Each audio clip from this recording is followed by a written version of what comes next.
ETC BitGold Series Part 3: The Threat of Whether Fees Will Always Be Paid in ETC.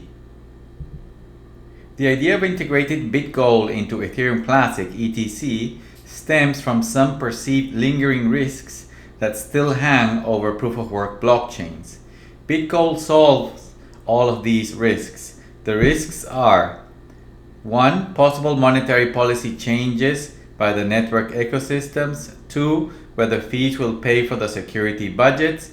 And 3. Whether the native coins will always be used to pay for transaction fees. In this post of this series, we will explain the question of whether the Ethereum Classic native coin, ETC, will always be used to pay for transaction fees. What is BitGold?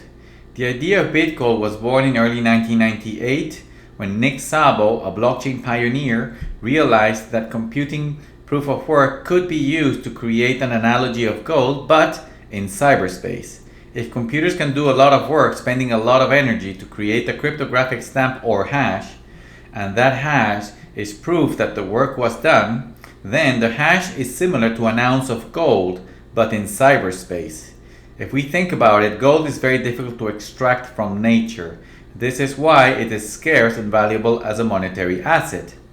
If this is the case, then an ounce of gold is a proof that gold miners in the real world did a lot of work to extract it.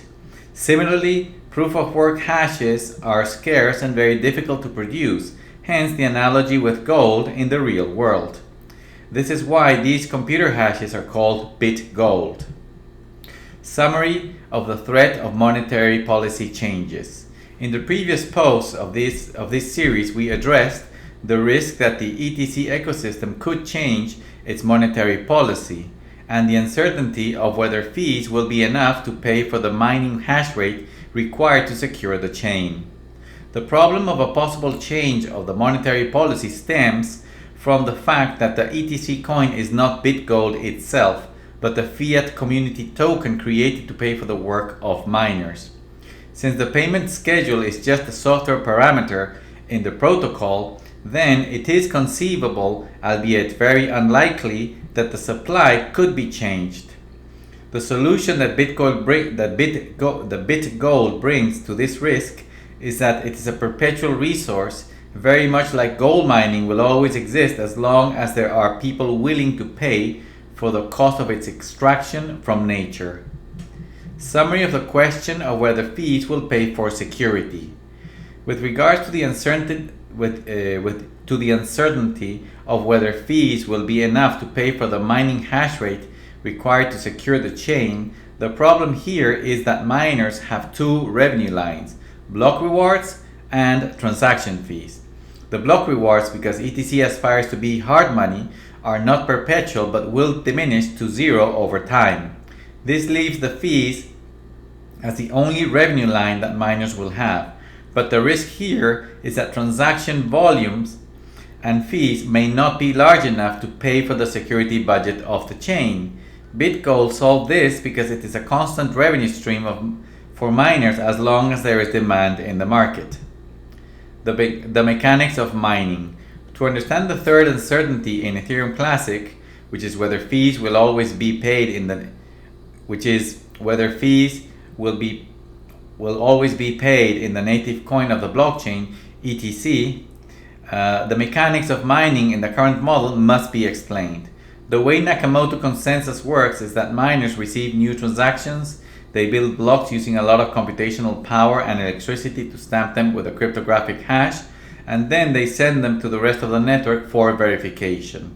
When the rest of the nodes check the transactions and block stamps and they confirm that they are correct, they credit the block rewards plus the transaction fees to the miners.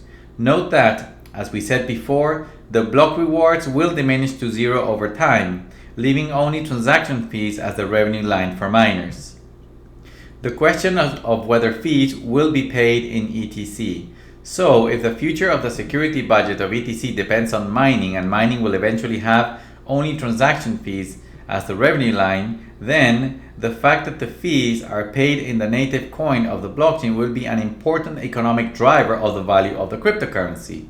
But What if miners start accepting other coins or ERC20 tokens as methods of payment? This would very likely debase the value of the native coin.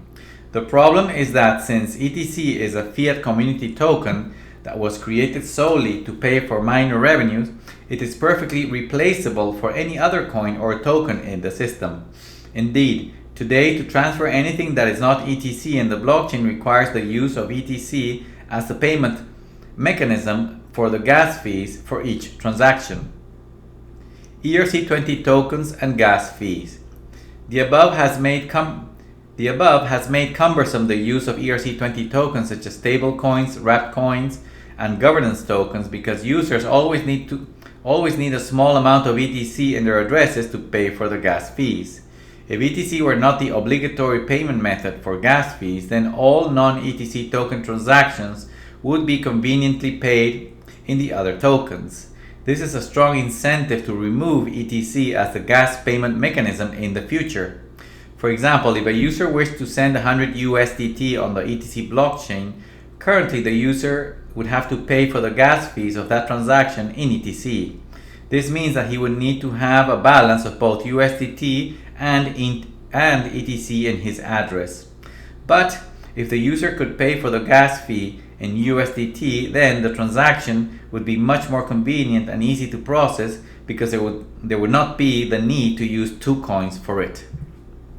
How BitGold solves this uncertainty. The way BitGold solves the uncertainty of whether gas fees will always be paid in the native coin is by actually making the problem irrelevant. The object of value in the blockchain would not be ETC anymore, but BitGold. As we said before, miners would have a perpetual revenue in BitGold as long as there is demand for it in the market. This means that they can process any volume of transactions, but they will always have a core revenue line, which is the BitGold they produce.